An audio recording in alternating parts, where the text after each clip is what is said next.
No, I'm not a writer. Okay.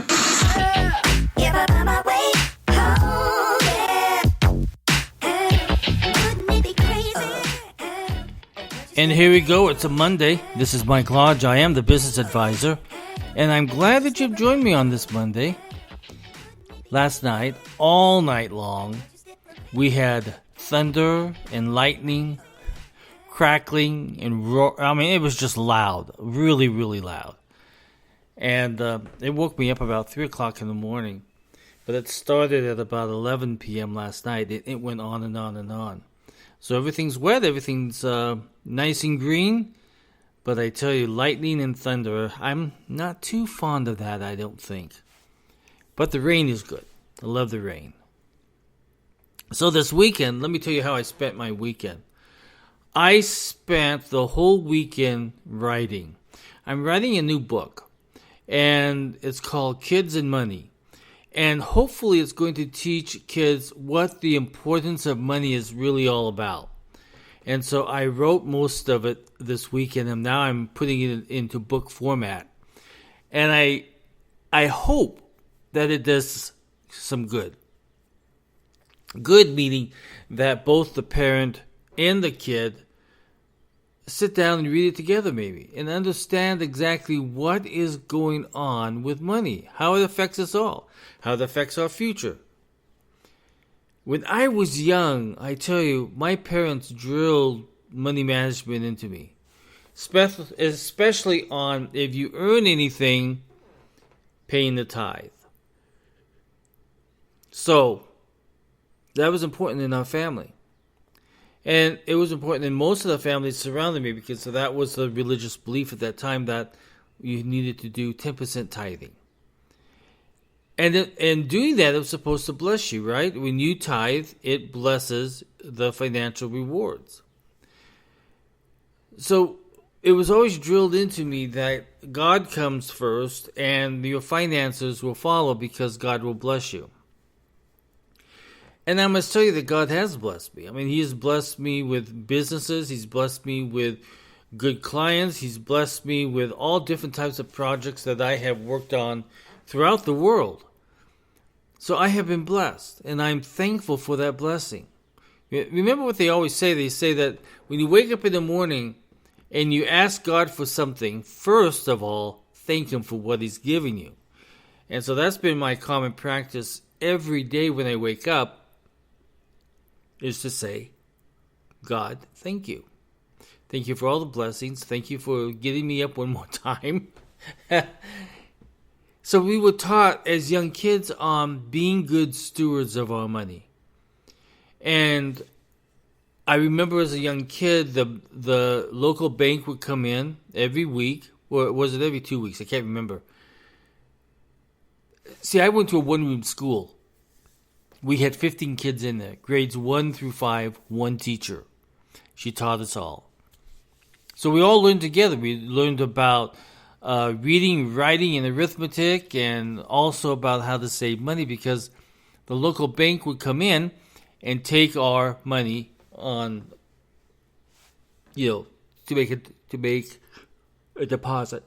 I don't know why I'm yawning, and I hate to do that when I'm on air. But it was so vital for us as kids because we learned how to save money. We knew how to budget our money, how to spend our money, how to think about what we're going to spend it on. And so this book is really all about those life experiences that I was taught when I was a kid and the importance of it.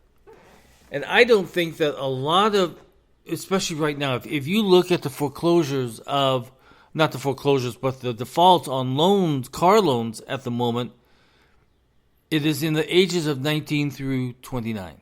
Those are the highest numbers of foreclosures. I've told you this before, and that which kind of gives you an indication is that no one sat down with them and said, okay, this is how you manage your money. This is how you make your decisions and what you're going to spend your money on. Setting priorities and goals, etc. And I think that if you start that off young, that you can, by the time you reach my age of old, you will have done some very good things with your finances. Hopefully. Hopefully that's the case. So that's what I spent my whole weekend on is on this new book, Kids and Money. The other thing that I spent, and this didn't take very long, but I had to add in 5 new chapters into my old book, Ethically Thinking. It's Not That Hard. I thought it was going to be something that I needed to do because wokeness has really disrupted businesses and the ethics of business and the focus on business.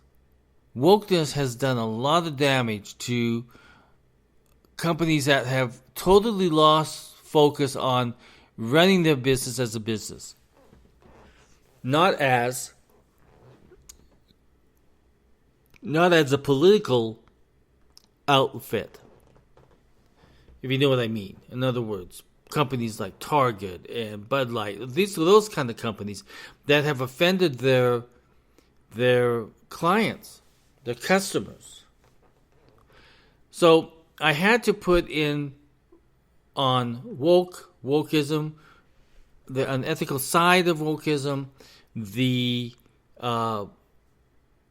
so many other different topics that deal with cancel culture, and coming up with a good explanation as to what cancel culture is and the harm that it does to companies and also to individuals. So I spent my time on that. And by the way, the book's out now. It's been published and it's out on Amazon.com. And just look for the book, I was going to say the Business Advisor, but that's who I am. It's called Ethically Thinking, It's Not That Hard. And so we go through the ethics of life, in the business, and of churches. I even call wokeness in churches and how it has disrupted so many churches and has broken apart churches. Because once you put in that politics of it all, politics is never ethical. It's an evil entity that you invite into your business or your church or your school or whatever. Politics is never good to bring into a company. And I've tried to say that so many times to so many different individuals who have become woke in their businesses. Because they're all trying, there's that ESG scoring system that all of these businesses are trying to get so that they can get loans and money, finance and everything else. But it's doing a tremendous amount of damage to the business and to the environment, to the communities in which they're operating out of. It's just not ethical. And so that's in that new book. So you can go to Amazon.com, key in I almost said it again, the Business Advisor. No, key in Ethically Thinking, It's Not That Hard. And by the end of this week, the other book, Kids and Money, will be out also on Amazon. So get ready because I'm going to do a lot more writing and a lot more stuff that I really enjoy doing. My only problem is that I am the worst speller. So I am running things through spell check all the time and the correction of my grammar and everything else. Because when you're when you're writing and you're typing away, sometimes the spelling aspect leaves your mind all of a sudden. But you're trying to keep typing because you need to get something done. You need to get it done. So my next book right now will be out probably by the end of this week. It's called Kids and Money.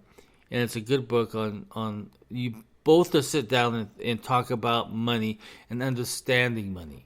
Okay? And this probably will be from ages 6 through college. Because a lot of you college guys out there and girls are not good stewards with your money. Gosh, my mom and dad, they pounded that into me, how important it is to be a good steward of money. It's called stewardship.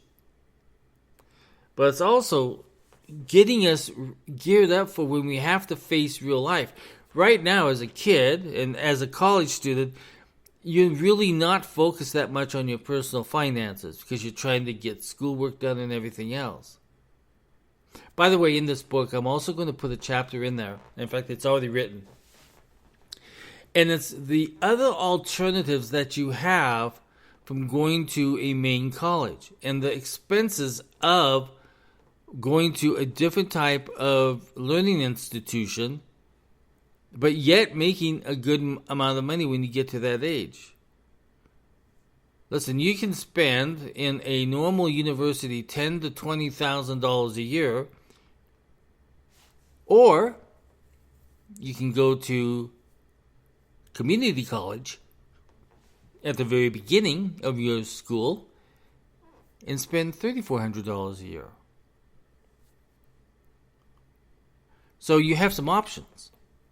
And you have to think about, when you manage your money, what the question should be asked, what are my options? What are my options to save money? Because this student debt is out of control. You don't need to go into that great amount of debt to get an education. My gosh, there are some plumbers making more than doctors. There are electricians making more than surgeons. Because it's a good paying job.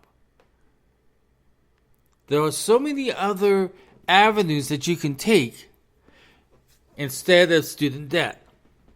And you have to understand that that's your responsibility as an adult to figure that out. So hopefully this book will help you guys out. And hopefully you can sit down and think about the future of your money and the future of your life, and what you're going to do and how you're going to plan your financial success. But this is just a beginning book. So this is going to give both the child and the parent something to think about as life goes on, and as these kids grow up, and as the parents get older. And you have to make some damn good decisions for those kids. And those kids have got to be involved. So many of you that went out and got college debt did not think the process through. And hopefully that's what this book will be about, and that's what it will help you to think through as you're planning to go forward in your life. Life is tough, especially when there's a financial problem in the nation of inflation and everything else. Life is even tougher. And you've got to understand what the importance of sitting down and really understanding what money is all about. Listen, if you would like to send me a business question, send it to thebusinessadvisor@gmail.com. Again, that's thebusinessadvisor@gmail.com. And if you would like to set up a one-on-one coaching or business help, go to my website at www.lodge-co.com. I hope everybody had a great weekend. I hope you're rested and relaxed. I tell you, this is going to be a humdinger of a week. I can just feel it. It's going to be a humdinger of a week. I got a lot of stuff on my desk to do, and I'm sure that all of you have something that is a high priority for you to get finished this week. So let's go out and do it. Love you guys. Talk with you soon. Bye-bye.